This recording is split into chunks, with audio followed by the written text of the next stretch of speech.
Welcome to True Crime Boss. I'm Jarrett Ferrantino, and tonight we are joined by our first guest ever, a dear friend of mine and a legend in the true crime world, Steph Watts. Steph Watts is an investigative journalist, and he's really the Forrest Gump of true crime. He has been at every major, famous, infamous true crime case for the past 30 years. Steph knows everyone in the business. He's a tremendous advocate for people and victims in cases. We're going to talk about a little bit about how we know one another and Steph's role at these major cases and the networks he's been involved with, both in front of the camera and behind the camera. Right now, Steph's show Pathological is airing on Peacock, Steph?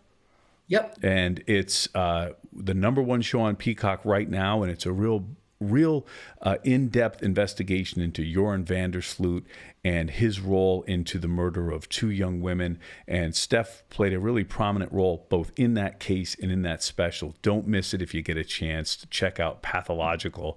Steph is also with me in CW's Crime Nation. We're on the next couple of episodes together, Steph. So, Crime Nation is running parallel with True Crime Boss at this point.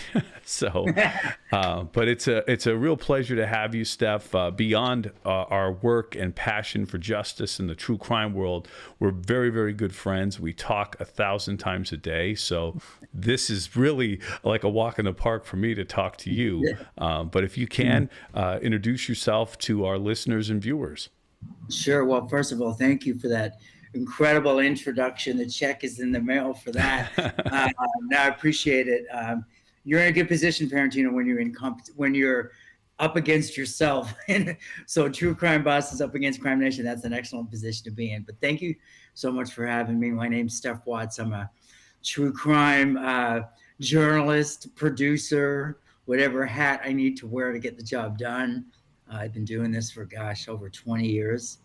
And, it's funny, Jarrett, because it's sort of like now I feel like I'm just coming into myself. Like I've been working and into the trenches. And now everyone's like, hey, didn't you do this? Can we interview? And I'm like, oh, now all of a sudden, it's all coming to fruition, all these years of being, behind the scenes and kind of slaving away. So it's really an honor to be featured. Well, this work compounds, it's like when you're in the trenches, your sleeves are rolled up, and in my work, it was the same way, it's one murder after another, and it feels like it's never stopping. And when you take a moment to look back and look at all the people you had the pleasure of meeting along the way, the bad guys you got to put away, and the cases you were involved with, it doesn't hurt to look back and look at what's behind you sometimes. And that work compounds. I think your resume and some of the big cases, Steph, that you've been associated with, Casey Anthony,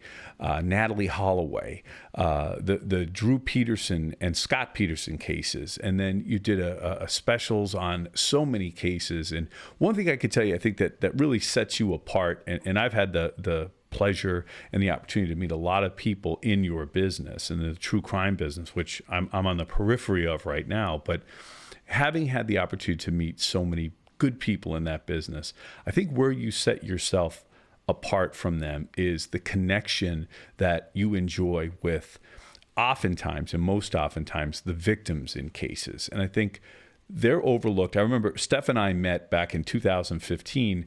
I was prosecuting a case, and we had the opportunity.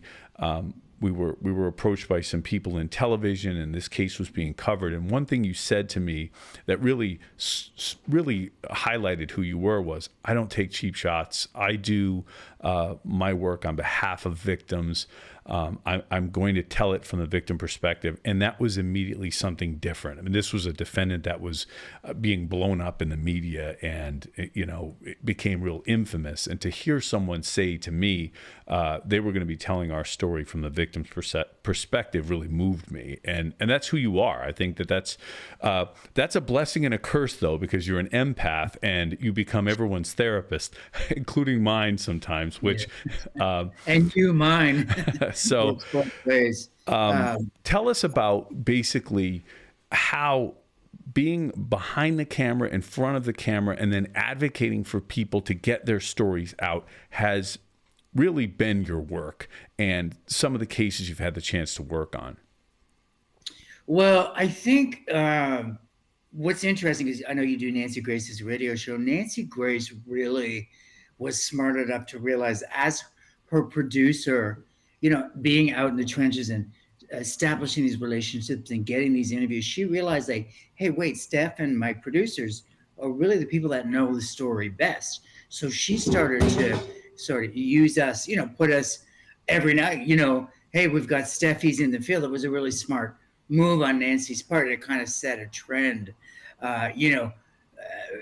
What better storyteller than the producers who's been embedded in the story for months or weeks or, out in the field. So really, Nancy really got my career established and going. I don't think that would work, though, if you weren't able to build that connection. You weren't just reporting the news. I mean, you get involved in people's lives, and really that connection comes through on the screen, I think, and that's important.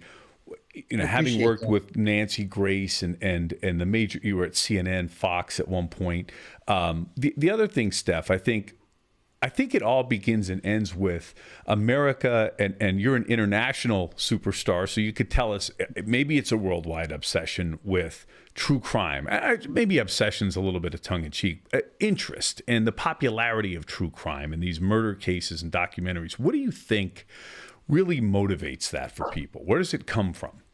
Well, I think you can comfortably use the word obsession. I think that's okay.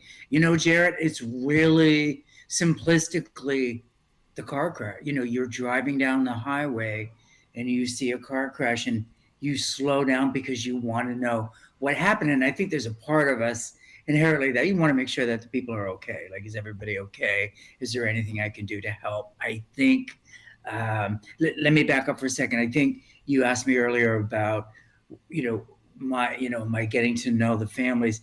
I always said, Jarrett, that put myself in, let's use Don Drexel's shoes, Brittany Drexel's mother. How would I want to be treated? How would I want to be approached? And also hearing from victims' family members and people like yourself, just ADAs or lawyers, people involved in the cases, about how poorly they were approached or treated. Oftentimes people in my business like, Jared, we got to make that we got to get that interview. We got to make the 6 o'clock news. None of that mattered to me. What it mattered to me was establishing long-term relationships, and really operating with sincerity. I mean, I don't understand how you could do this business and not truly care about the people that you and I have both seen people that don't truly care. I think one of the things, and Steph, you and I were very, very deeply involved in the Brittany Drexel case out of South Carolina. You brought me into that case, introduced me to Dawn, and I ended up representing Dawn and working with the investigators. And for those of you that know the story, Brittany went missing in 2009. Her body was discovered last year, and the individual responsible was prosecuted. And that was a multi-year journey with Dawn, her entire family, the army that she built around her. And I think that where Dawn coalesced with the investigators at the end and then the last stretch of the investigation and built an army and a family, I'm not seeing that in the Kohlberger case. I'm seeing a real divide between Bill Thompson, the DA's office, and particularly the Gonsalves family.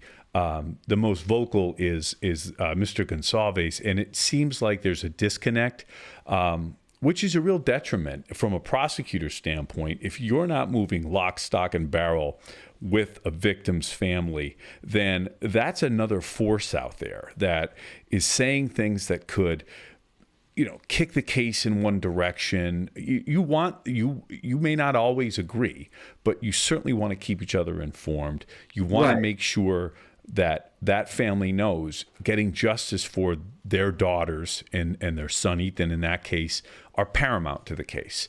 And I feel like that disconnect has really been a hindrance. And it was something both you and I and some of the folks that were working with Dawn worked hard to protect against. Yeah, Jared, if I can interject, I think before, you came onto the case, Dawn was heading down that path. that path of disconnect, of not trust, of people being in her ear, telling her things. And really, Dawn was frustrated, and I did my best to assist her as much as I could as a journalist, but I realized that she really needed guidance, within the legal system. And also there was meetings that she was going to have that I wouldn't have been privy to. So having met you and, gotten to know you, I said, hey, Jared, I think that this would be a good fit. Dawn needs help, and you were really great I think you came in at the perfect time, because I really feel like that disconnect, Dawn has a right. She's angry with law enforcement. I can understand that.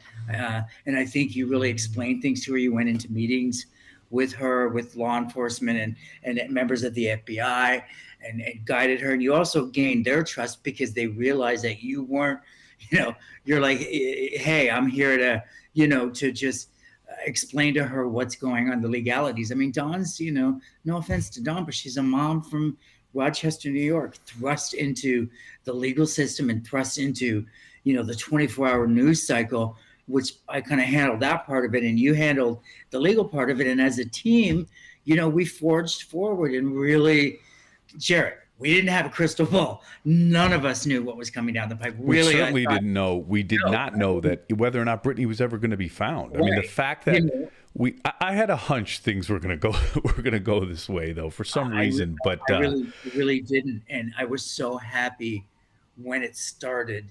When we're and it was such an amazing journey. Right, this journey, right? And all of a sudden you were there and I was, it was weird, right? Like we're all in place. And I'm looking at you like, I can't believe this is happening. Next thing you know, we're in Myrtle Beach, we're in court, you're on Good Morning America, and Raymond Moody's not only confessed to the crime, but he's taken you and Dawn and the FBI to where the body was. I mean, Jared, it's unheard of. And really, if you think about it spiritually in a bigger, lens, it was the universe really at work, putting everybody into place to really help Dawn, help her through this. Because I don't think she would be in the same place if it wasn't for you and the work that you did for her. So, congrats. Well, and thank you. Thanks for bringing me into that. And the other thing is, people don't understand. It's crazy to say this, but as incredible as it was for that to come to such a good, really, from an investigative standpoint, to find Brittany, have the opportunity to bring her remains home, give Dawn closure through the investigation. Believe it or not, we did also have some fun along the way and a lot of laughs, because Dawn was under no delusion. She knew that someone had killed Brittany, and that she wanted the people responsible to be held accountable. And that happened and is continuing to happen. And that investigation is still ongoing. There's been some developments with regard to Mr. Moody's girlfriend, Angel Voss. And that is kind of, happening in real time as we speak tonight. We've been speaking over the past several days as those things are developing. And I don't want to get too deep into the weeds on that, because I want to really get back to my original point, Steph, which is, you said that you agreed with me that it's kind of an obsession, and you said it's like watching a car crash. I think that's very much true. I also think people watch these documentaries and want to flirt with evil a little bit, because I think everybody has a little bit of a dark side, and they're trying to come to terms with their own dark side sometimes. And everybody wants to say, well, at least my life isn't that crazy, when they look at some of it. Jared, I think it's kind of simplistically twofold. I think that there's these really calculated, complex crimes of, premeditation and, I'm going to, all this planning and all this stuff to commit a horrific crime, like as in Drew Peterson or Scott Peterson.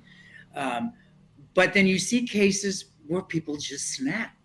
And I think we can all relate to that. Jared, you and I both have new puppies, and we're like, oh my God, I'm going to kill this dog. We're not going to do that. But, there's a relatability to, an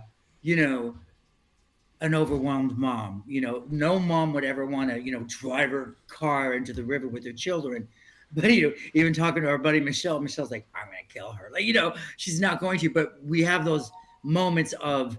So I think there's a relatability to certain crimes, but then there's also a fascination with the planning, because you and I are always like, why didn't they just get a divorce? Why didn't they Right. just why did he kill his pregnant wife?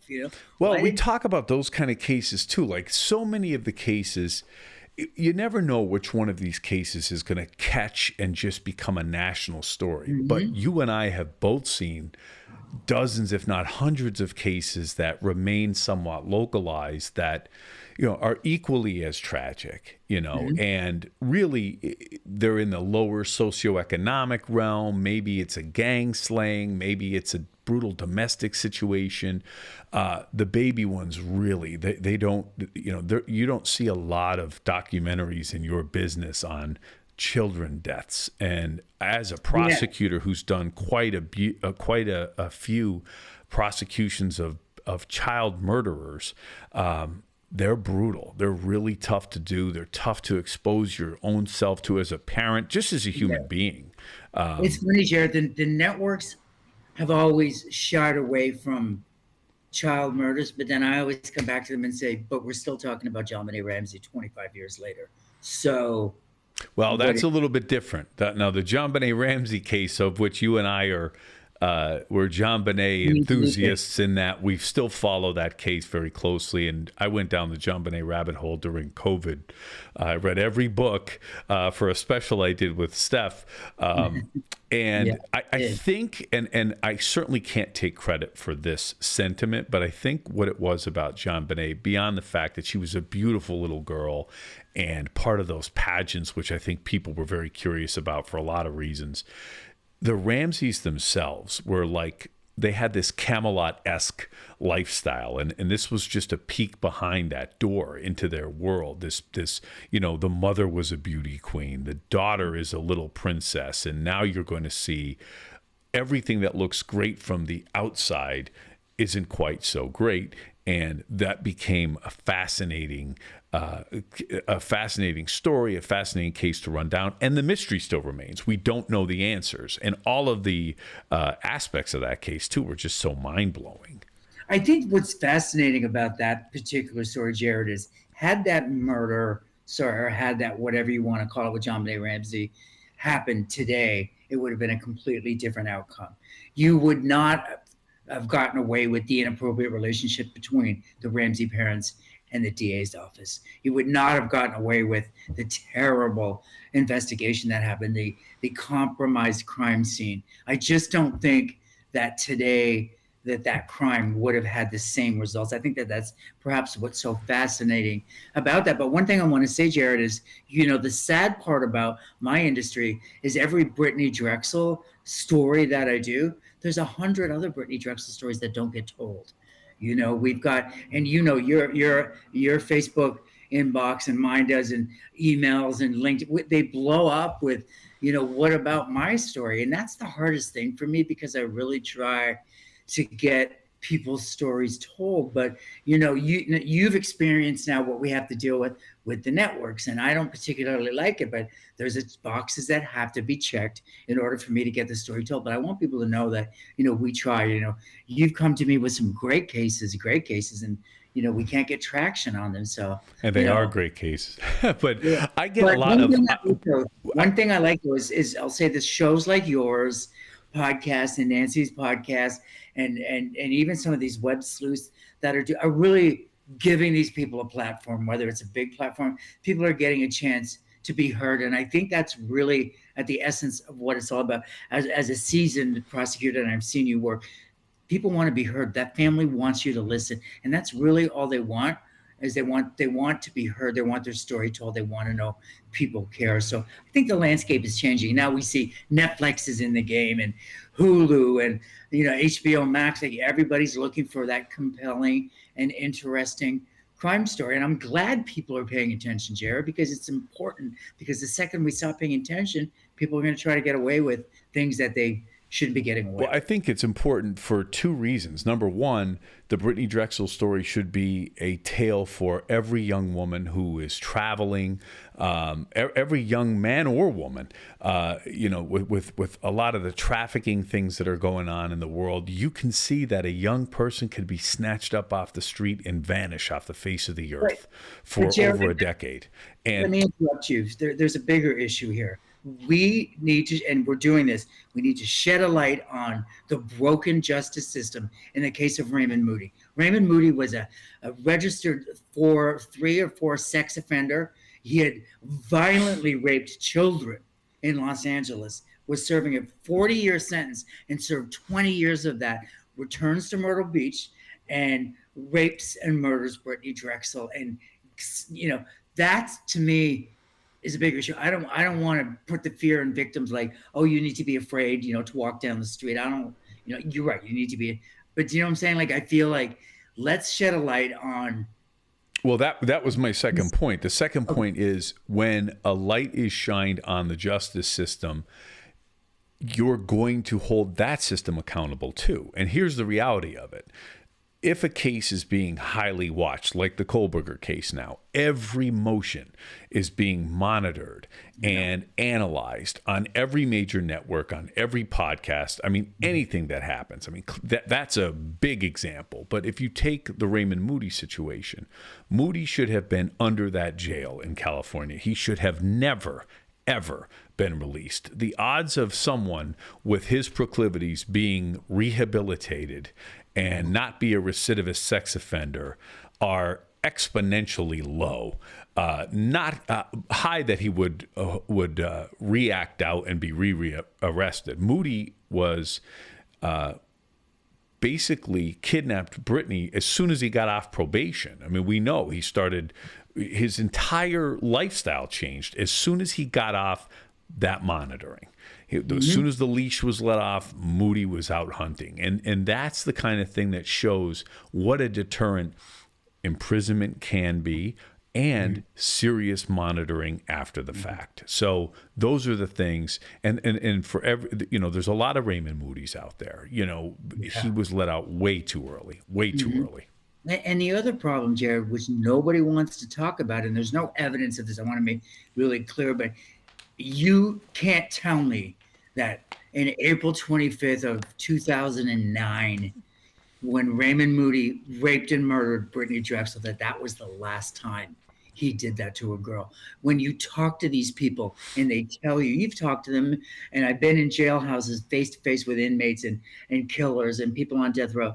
It's an addiction. It's a sickness. It's an urge. So I find it hard to believe that after Brittany Drexel and the horrific things they did to her, that Raymond Moody just stopped altogether and never committed another crime. That's the biggest problem for investigators in the Drexel family. And, they've got to cast a wide net, Jared, because as you said, once he was off of probation and monitoring, he was all over the place. It's a big problem, and I think we haven't heard the last. No, I don't think so either. And we said when we were down there in that woods, we were in a thicket of woods where Brittany was found, and all I could think about, despite how tragic the reason we were there was, how many shallow graves are there in these woods, and how many young girls are out here. And we don't know. And that's me speculating, but you said it. I mean, his craving, his proclivities are so strong. The second he gets off monitoring, he kidnaps, rapes, and murders Brittany. And then what? Lies dormant for 13 years after he got away with it for 13 years and had the Taylors and other suspects being looked at in the meantime. It's unlikely that someone with those kind of desires would be able to keep them at bay for over a decade. Yeah. And having been out there, I was with you, and then we went out to the location where Brittany, the pole yard where she was raped and murdered.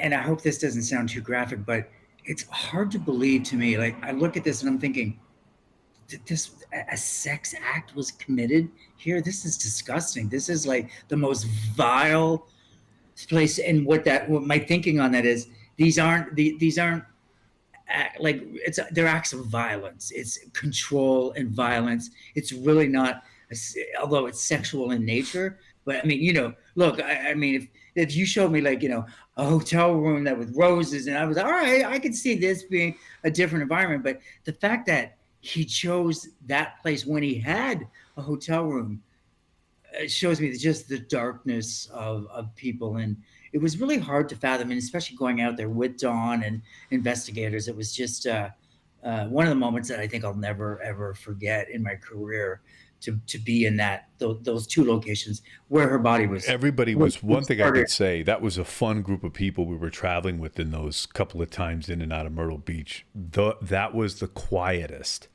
at both of those scenes. And I think when something that horrible happens in a place, I've never personally been to like Auschwitz or one of those places, but they say that there's these pheromones of fear and sadness that remain, and you could sense it when you're in a place like that. So having that connection to Brittany and her family and being there, it just had such a weird effect on everybody that was present. You remember what we did when we were there. Everybody, and this is all guys from the FBI, people from Brittany's family, people from South Carolina that were familiar with the geographic area.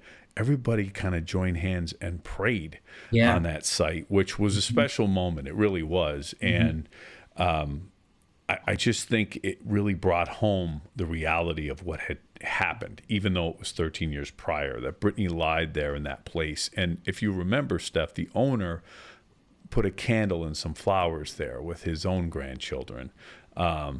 And there was a peacefulness there too at that point. And look, I mean, this business is complicated. It's emotionally draining. The ups and downs. You feel almost like you feel bipolar a lot of days, where you're angry and then you're happy, or you have a victory in the courtroom. It's a lot of emotional roller coasters, and that case in particular really took us on that journey. Yeah, I talked to Dawn Drexel this morning, and she was telling me, like, she said, "Steph, I'm off work," and I said, "Are you okay?" She goes, "No, I'm re-traumatized with this stuff with Angel Voss being charged." We all know she was probably more involved in what happened that night to Brittany Drexel, but the only charges that they could get to stick was lying to federal investigators.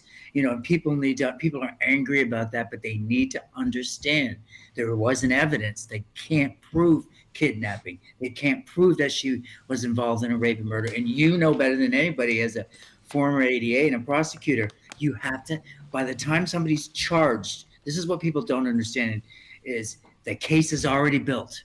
They don't charge Jarrett Ferrantino and bring you in and like, okay, well, let's figure out what the case is going to be. No, it's already done, and they just didn't have the evidence. Well, they had to get her on what they could get her on, and that's a tough thing for families, is what I'm trying to get at. Dawn's upset about it, and she has a right to be, but she's got to understand, in front of a jury of 12 people, yes, we would all like to see her charged with kidnapping and murder, but the evidence, we don't have the evidence to well, at this point, I always say, if you want to gamble, go to Bally's or Caesars. This is the place for gambling. But the reality is, oftentimes you charge with what you have. And if you could move forward, or as your case develops, if an additional charge or a larger, stronger charge gets better and more provable, which it does, oftentimes you can move forward on that case. And we all know that we all know that it's not easy to come all these years later and try to put together what happened. But the reality is, I think the investigation remains ongoing, and the opportunity to charge her additionally may present itself down the road. I think oh, go ahead, Steph. Sorry. No, it's okay. One of the things I think that's fascinating, to back up to your earlier questions, why are people so fascinated with this? Because there's unanswered questions. There's room for speculation, and there's room, we will never know, Jarrett, what happened to Brittany Drexel from them. And we're just using Brittany's terrible story as an example. From the moment she got into that car, willingly or unwillingly, we believe it was unwillingly, to the moment she got out to the Pollard, you and I have unanswered questions. How did that drive happen? How was she sitting in the car and, with two people and not kicking and screaming? Was she restrained? We don't know what happened. We don't know what was said. We don't know what really happened, except for the fact that she was raped and murdered. So I think when you have still that unanswered questions, people's fascination with these stories, continues. I really believe that most people are truly empathetic and concerned for the family and care about, the family, and they care about the story. So, I mean, that's I think too, Steph, like you talked about how the truth, you can have a trial, you can have a conviction, everybody involved can move on. Really, oftentimes the only people that know the truth is the killer and the victim prior to their death. That's it. The only witness to most homicides is the killer and a dead victim. That's it. And so the truth is really patched together with the evidence, but really, there are a lot of cases where I feel like in the end, I don't know every bit of what happened. I could suggest, I could say what the evidence says beyond a reasonable doubt, but there are often, I had a infamous killer defendant of mine say to me, "You think you know everything, don't you, about what happened?" And I said, "I don't need to know everything. I only need to know what I can prove." right. Which, Yeah. and in that case, it worked out. But in a sense, he was right. I didn't think I know everything, but certainly he knows more than what was being put on in that courtroom. And I think the most frustrating thing, and I think this is one of the reasons where you and I bonded as friends, was as a prosecutor, you have to whittle away and argue what's going to be presented to the jury. And as a journalist, I just had a meeting with the FBI. I can't report 90% of the things that I was told because we've created a circle of trust. And that's frustrating. And certainly I get that. But, there's all these things in cases that the jury never heard because you couldn't prove it. And a lot of the times it's really interesting. I'm always hung up on people's priors. We've had this conversation. As far as I'm concerned, if I'm on trial, you should know everything about me. People say, well, that armed robbery had nothing to do with this murder. I think it does, because you build up, you become a career criminal. Your crimes escalate. So there's a lot of things. Ray Moody's priors, or you look at Drew Peterson. I think those guys, though, you raise a good point. So for those of you out there that don't have like sophisticated legal knowledge, your prior record most of the time remains unknown to a jury considering a current crime, because the law says it's too prejudicial. However, and I've had cases, and Steph's familiar with cases, where if you look at, I always use the example of the wet bandits in the Home Alone movie, if you remember.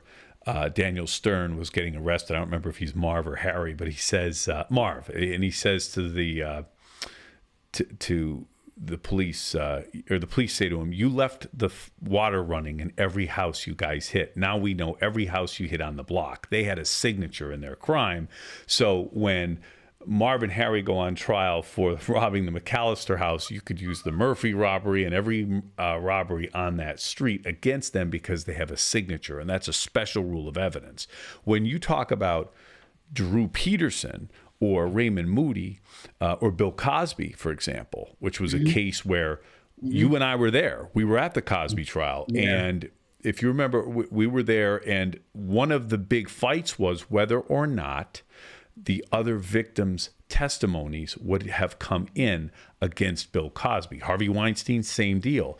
That's called 404B evidence, basically prior acts, and you have to show that they have some relatability to the act currently being considered by the jury. And in Cosby's, it was he would lure women with a promise of career enhancement, provide them with a narcotic. They would become dazed, confused through this intoxicant, and he would assault them. That was the allegation, and it ran through a signature pattern. So ultimately, you and I were there the day the jury hung. He was convicted the second time around when they were able to hear evidence of other victims. That's right. That's when they got a conviction on that. It was it was the parade, Jarrett, of victims. There was a parade of woman after woman. Do you remember, Steph? We were standing. I saw that in your case, in Right. your Stinsky case. I remember that. I remember that about you, with the zip ties, when you had the prior witness, the jeweler, come in and say, yes, Zelensky robbed me and tied me with zip ties. Right. Then you got Right. your So it was the signature weapon we used. right. But I think we talk about the Cosby case, and you had a great relationship with Andrea Constead, and I remember walking into that small courthouse, and it was an old-fashioned courthouse in Montgomery County. Not small, but smaller. I mean, it's certainly It not New was small York. in comparison to the size of the story. And Right. when we walked in, Lily was one of the victims, and she's sitting on the steps, and Gloria Allred was there. And if you remember, it was like 3 rows of steps of victims, a virtual parade of victims that filled that courtroom. And I mean, it was incredible. Like I was, and I've seen a lot of shit in my day. So have you. First of all, seeing Bill Cosby there, and then these were not fans. These were victims, and there was no fanfare. He had 2 or 3 people with him, and that was it. That was really, really jarring. Jared, it's interesting that you bring that up because I remember that. I think for these women whose lives were destroyed by him, it was everybody's day in court. Andrea was up there, but they were all there with her because the statute of limitations had run out. These women's voices weren't heard. I know, to see them there, it was like this energy of victims, and it was not to be. I don't know I don't know how to describe it, but they all had that moment was for all of them, and they celebrated it all together. That was a really tough one for both of us because we both grew up as I mean, to me, as a white guy from Canada, Cosby was my window into successful African American families in the United States, and I loved it. I was like, Bill Cosby, oh my God, he's a doc, like. And then to see like the one role model that I had, I'm like, oh man, really? Like Cosby? Like, geez. Well, and I think the irony of how you viewed Bill Cosby was never lost on me either. It's like the most famous fixed camera shot of the Cosby Show was their living room. Do you remember? So we had the view from their TV to their couch, and you would watch him interact with the kids and his wife, and he was very docile with his wife on the show, and women in general, if you remember, they would always be picking on him and giving him a hard time about what he was eating or doing, and he was always the butt of women's jokes, and he was great with kids, and that's what Cosby stood for through the 80s and 90s. He was a person that introduced much of white America to the African American families, and he was this outspoken critic of how many African Americans were living their lives, and it turned out Cosby himself was living a facade and calling out people for doing a lot of what he was actually doing, unfortunately. But I think the most interesting part of that story for me was, and I think you can understand this, was sitting with Andrea Constant, behind the scenes and having personal time with her and really hearing what happened to her and then seeing what she was able to tell the jury on the stand. It was 2 different stories, Jared, almost like it's so controlled, the narrative when you're a witness of what you can and can't say, overruled, all that. So it was to know, and from Andrea, what really happened and what went on and her lifestyle and how, the things that were said about her, knowing that, she doesn't identify as heterosexual. So there was no love interest or any kind of sexual interest from Andrea. And I was really surprised that didn't come out of trial. We talked about that. Andrea is very open about it. I'm not telling you anything. She's a very strong, like Dawn. I mean, we've been blessed to meet some really strong women. Andrea is a very strong and brave woman, and a kind, just a kind person, really, just a wonderful person. And but I also look at her, Jared, and think, how amazing she is. But what could she have been if this hadn't have happened to her? Oh yeah, I mean, this is certainly something that's impacted her.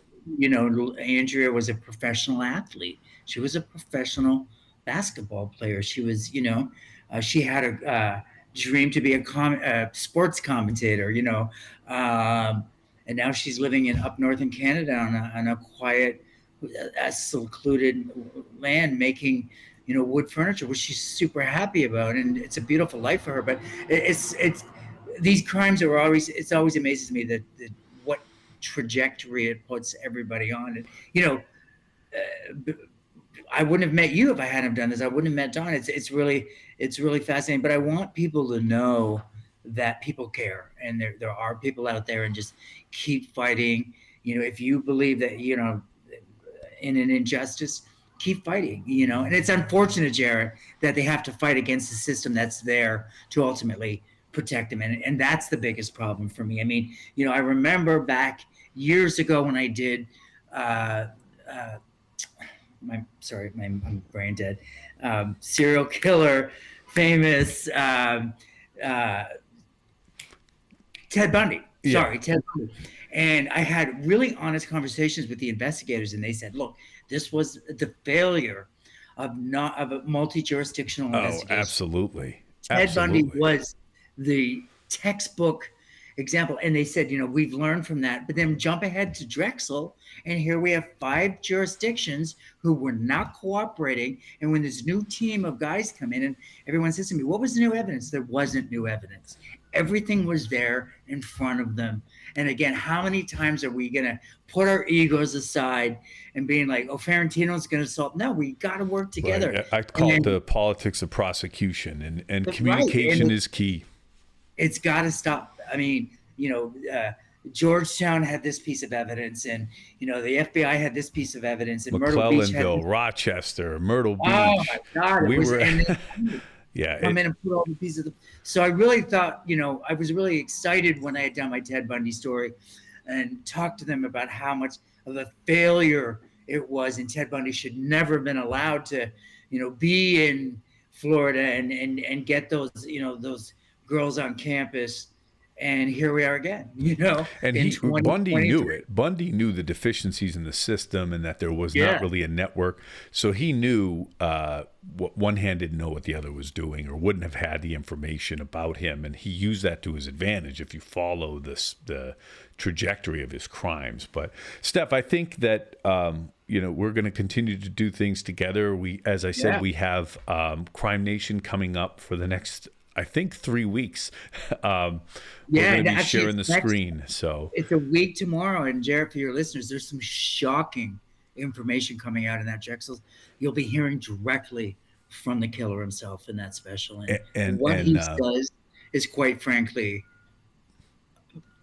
I'm lost for words. I think you know what I'm talking about. So just stay tuned. I was blown away when I heard what he said. And if people want to reach you, Steph, where could they reach you? I know you said that they certainly found our Facebook and Instagram messengers, but certainly if people feel like they need to reach you. I'm not going to give out my home address or anything. But, Instagram, Facebook, LinkedIn. People always send me messages on Facebook. I know a lot of people sort of, Facebook is over, but for me, it's a great tool because we can reach a lot of victims' families, and people reach out to us, and we get a lot of great stories. Yeah, so congratulations to you on your retirement from the DA's office. Thank you. I feel, but let me tell you, I thought today was the first Monday I'm back working in my private office, and I don't have the DA's office now. And I thought I was going to be sad or nostalgic. I feel really free that my schedule is kind of opened up a little bit. So we have more time to hang out. That's all that means. Jared, if I can say one last thing, one of the things I'm proudest about is we've forged relationships against stereotypes. Like, for example, people hate the media, law enforcement, and I feel like we've changed that narrative. I mean, especially with Drexel. We created a circle of trust with you, the victims' families, FBI, nothing was ever, no lines were ever crossed, but we communicated and worked together. And Steph, you can be here, you can't be here, you can say this, you can't say that. And we stuck to that, and we trusted each other. And that's what I'm most proud of, because it's unprecedented, really, what we did and what we continue to do. And I think that, I want to, I'm glad you're retired. No one's more glad, because now we can really roll up our sleeves and get down and work. Given the opportunity, I hope to be able to do that for another family or many other families down the road with you and the investigative agency. So with that, Steph, I'm going to be having my friends on the show. I don't have a lot of friends, so you'll be back on in the rotation soon enough. Right. But, brother, great to see you. Great on the show. Getting to hit up Nancy. Come on, you're doing her show. You got it. So talk to you soon. Thank you so much for being here with us.